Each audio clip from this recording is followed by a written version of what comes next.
Bakit delikado makinig sa taong walang pera? Alam mo ba kung bakit delikado makinig sa taong walang napatunayan? Minsan akala mo concerned sila, pero sa totoo, nainggit lang. Kung gusto mong umasenso, piliin mong makinig sa may resulta. Kaya tapusin mo to, kasi bata isa sa kanila, pinakikinggan mo pa rin. At huwag kalimutang mag-subscribe at follow para sa Success Mindset Tips. 1. Dahil hindi mo dapat sundin ang taong bagsak. Kung hindi niya naangat sarili niya, papano ka pa? Ang taong walang progress, walang karapatang mangaral ng tagumpay. Kaya kung bagsak siya, huwag mong gawing pattern ang buhay niya. Dahil ang mindset na ganyan, hindi ka dadalhin sa taas. 2. Dahil ang taong walang pera, takot sa risk. Hindi siya tataya, kaya ayaw rin niyang tumaya ka. Gusto niya safe palagi, kahit walang asenso. Takot siyang mabigo, kaya ayaw niyang subukan mo rin. Pero walang yumayaman na hindi natutong sumugal sa pangarap.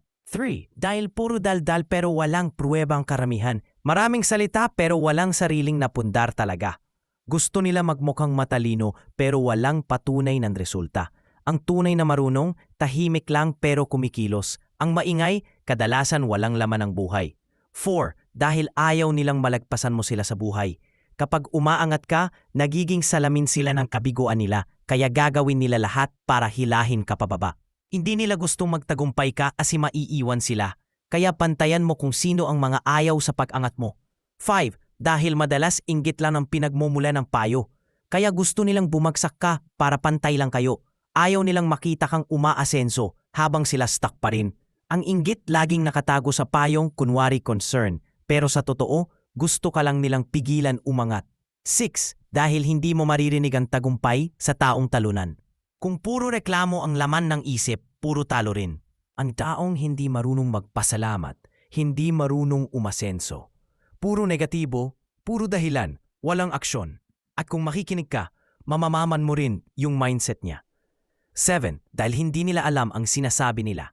Nagbibigay sila ng payo pero walang experience sa totoong buhay.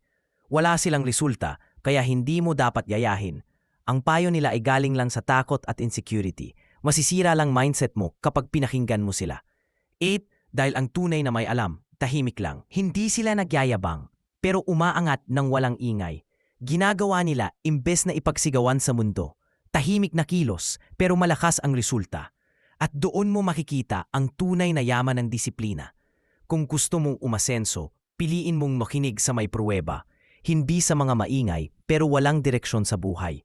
Ang payo ng maling tao ay lason sa utak. Kaya bago ka nakinig, tingnan mo muna ang buhay nila. Tahimik na tao, madalas yun ang tunay na mayaman.